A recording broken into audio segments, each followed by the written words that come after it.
आज हम पढ़ाने के लिए जा रहे हैं द्विघात समीकरण। द्विघात समीकरण का मानक रूप है, मानक रूप अंग्रेजी में कहते हैं स्टैंडर्ड फॉर्म। क्या है? A X square plus B X plus C बराबर 0। यही द्विघात समीकरण का मानक रूप हुआ, जहां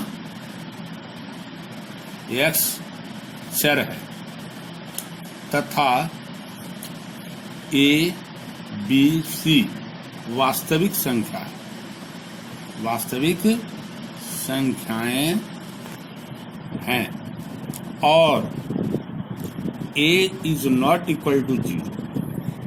उदाहरण स्वरूप द्विघात समीकरण का बतला रहे हैं।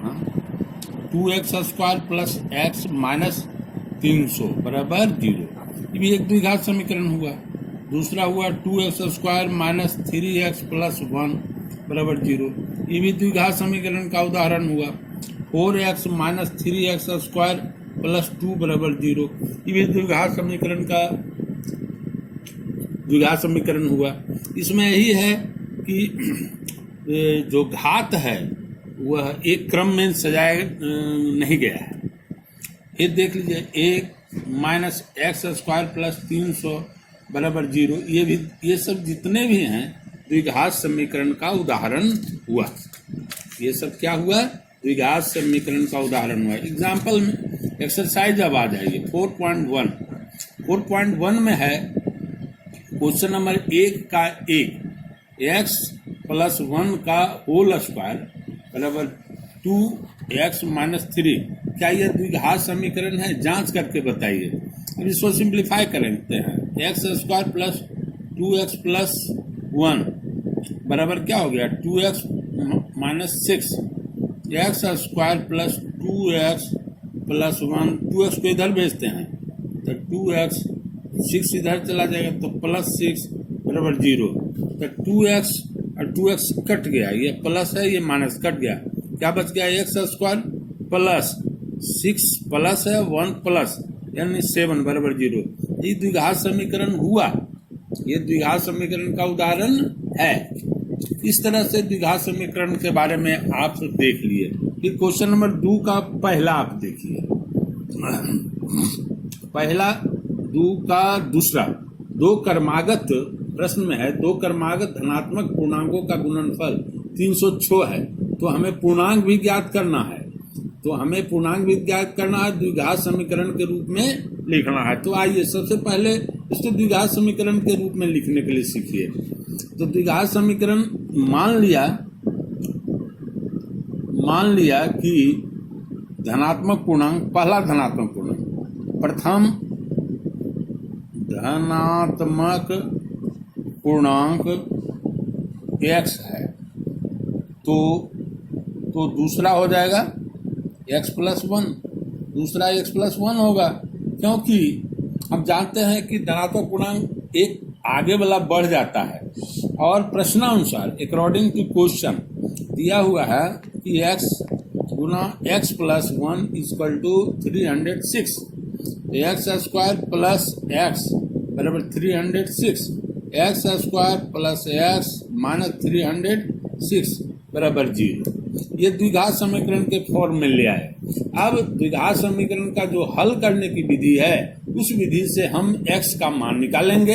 अतः इस तरह से क्या हो जाएगा कि द्विघात समीकरण का x का मान निकल जाएगा। यानी प्रथम धनात्मक पूर्णांक भी निकल जाएगा, दूसरा धनात्मक पूर्णांक निकल जाएगा।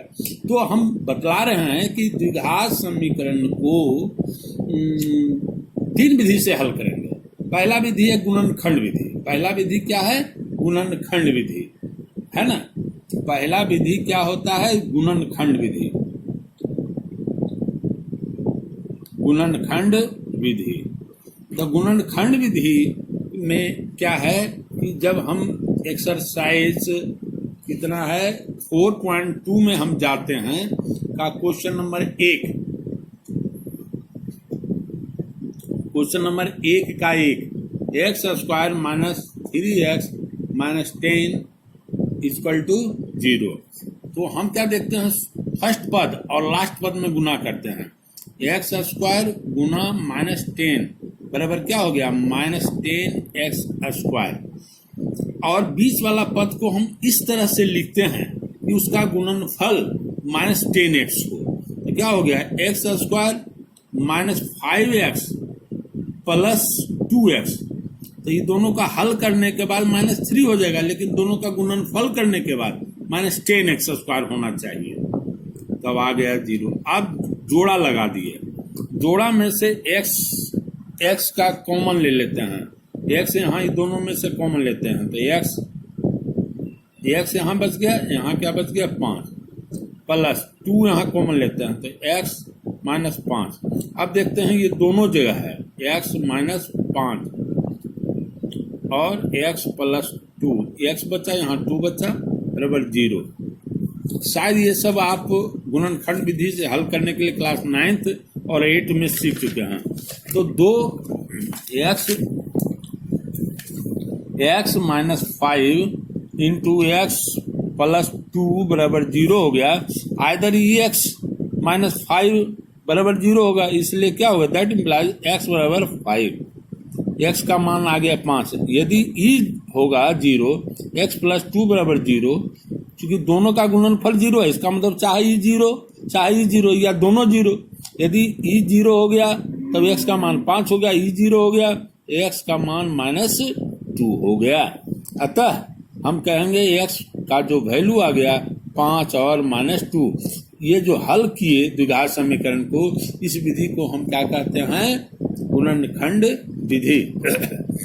इसको क्या कहते हैं गुणनखंड विधि। आइए क्वेश्चन नंबर 4 देख लेते हैं, एक और हल देख लेते हैं। 2 क्रमागत धनात्मक इसी एक्सरसाइज का है, एक्सरसाइज 4.2 का ही है। क्वेश्चन नंबर 4, 2 क्रमागत धनात्मक पूर्णांक ज्ञात कीजिए जिनके वर्गों का योगफल 365 हो। 2 धनात्मक क्रमागत, एक मान लेते हैं प्रथम x मान लिया, प्रथम धनात्मक पूर्णांक x माने, तो दूसरा हो जाएगा x + 1 और दोनों का वर्गों का, तो वर्ग हो गया x का वर्ग x और इसका वर्ग हो गया x + 1 बराबर 365। अकॉर्डिंग टू क्वेश्चन, हम नहीं कह रहे हैं, 365 कौन बोल रहा था प्रश्न में है। अब देखते हैं हाल करके, x² + x, इसको भी सिंप्लीफाई करते हैं, x² + 2x + 1 बराबर 365। x² तो क्या हो गया 2x² + 2x + 1, 365 को इधर भेज देते हैं 365।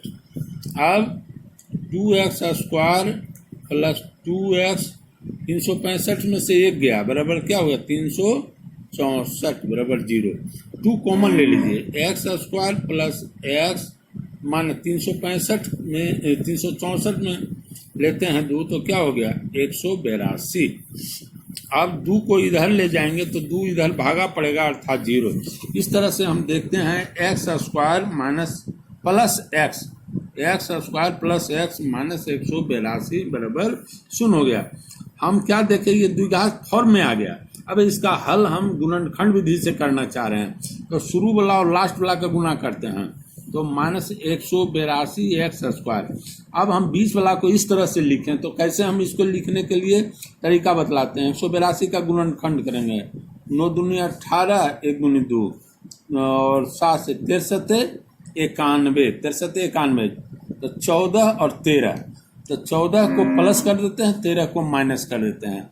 x² + 14x और -13x, दोनों को घट करके 1x आ जाएगा और ये दोनों को गुना करके कितना आ जाएगा 182x² बराबर 0। अभी दोनों में जोड़ा लगाते हैं, तो यहाँ x कॉमन ले लेते हैं, तो x बचा प्लस 14 हो गया। यहाँ से 13 को -13 कॉमन ले लेते हैं, तो x बचा प्लस 14 हो गया। अब इतना दोनों जगह है, x + 14 कॉमन ले लेते हैं, इधर क्या बचता है x - 13 बराबर 0। अब फिर अभी नियम आइदर x + 14 बराबर 0 हो गया, दैट इम्प्लाइज x बराबर -14 हो गया, और x - 13 बराबर 0 हो गया, दैट इम्प्लाइज x बराबर 13 हो गया। इसलिए चूंकि हम धनात्मक पूर्णांक लिए हैं इसलिए ये मान सही नहीं होगा, ये तो ऋणात्मक पूर्णांक हो गया, इसलिए x का कौन मान सही हो गया 13। तो दूसरा कितना हो जाएगा, दूसरा हो जाएगा 13 + 1 बराबर 14। एक धनात्मक पूर्णांक 13 है, एक धनात्मक पूर्णांक 14 है, दोनों का स्क्वायर जब करके हम जोड़ेंगे तो कितना आ जाएगा 365। इस तरह से इसका हल हो गया, x बराबर 13 और दूसरा क्रमागत पूर्णांक हो गया 14।